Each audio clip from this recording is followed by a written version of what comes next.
Kwa hiyo Jeshi la Polisi mkoa wa Mbeya kupitia kikosi chake maalum cha kupambana na uhalifu limefanikiwa kumpata mtoto Lazaki Damasi Mwakatundu mwenye umri wa miaka 5. Huyu ni mwanafunzi wa chekechea katika shule ya Mwakikome iliyopo wilaya ya Kyela, aliyekuwa ametekwa na mtu aliyetajwa kuwa ni baba yake mlezi.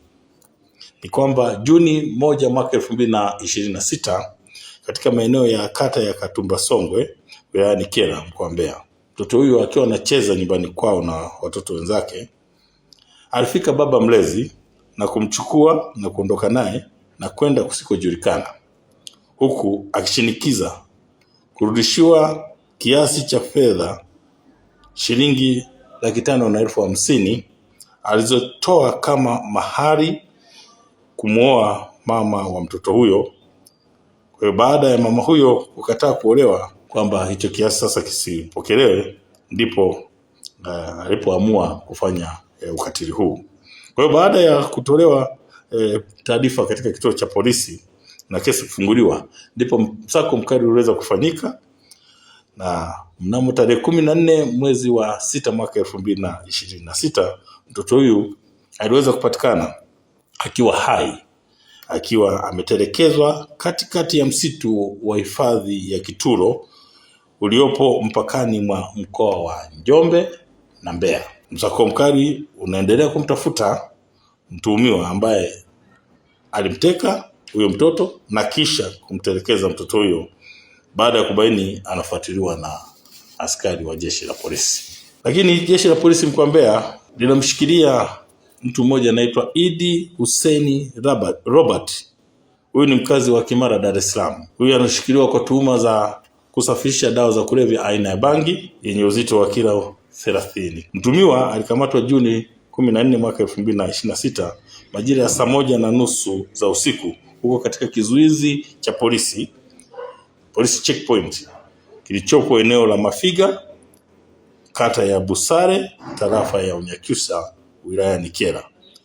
Alikamatwa akiwa anasafirisha bangi hiyo vifurushi 13 vyenye uzito wa kilo 30 vilivyokuwa vimehifadhiwa ndani ya begi kubwa la nguo, na akiwa ameweka kwenye begi hilo la nguo akiwa sasa amepaki na anasafirisha mzigo huo kupeleka Dar es Salaam.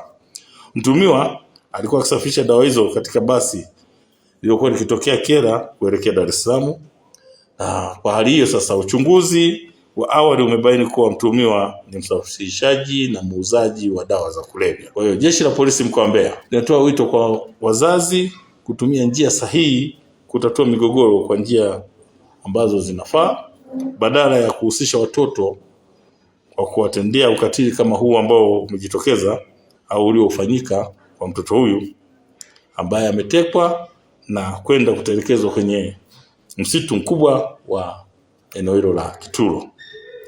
Lakini pia Jeshi la Polisi linatoa wito kwa wale wote ambao wanajihusisha au ambao wana tamaa ya kujipatia fedha kwa njia ya udanganyifu au fedha kwa haraka kwa njia zisizo halali, kuacha mara moja na badala yake wafanye shughuli halali ili kuepuka kuingia kwenye mgogoro wa kisheria, kwani nchi yetu ya Tanzania imekwisha toa fursa nyingi ili mtu aweze kujipatia kitu. Tunawataka kuacha mara moja na badala yake wafanye shughuli halali ili kuepuka kuingia kwenye mgogoro na sheria za nchi, na matokeo yake ni kuharibu maisha yao ya baadaye. Katika kila mtaa,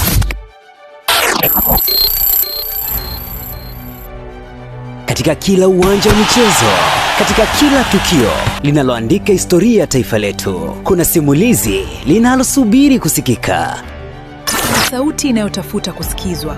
Kuna ukweli unaohitaji kuonekana. Kuna taarifa ya dharura inatoka hapa studio. Kutoka kwenye hamasa ya michezo hadi burudani inayogusa mioyo ya watu, kuna jukwaa moja linalosimama katikati ya yote hayo. Karibu Global TV, sauti mpya ya Tanzania, inayoaminiwa na wananchi, inayofuatiliwa na viongozi, inayoheshimiwa. Global TV, kimbilio la wasio na sauti. Tupigie sasa.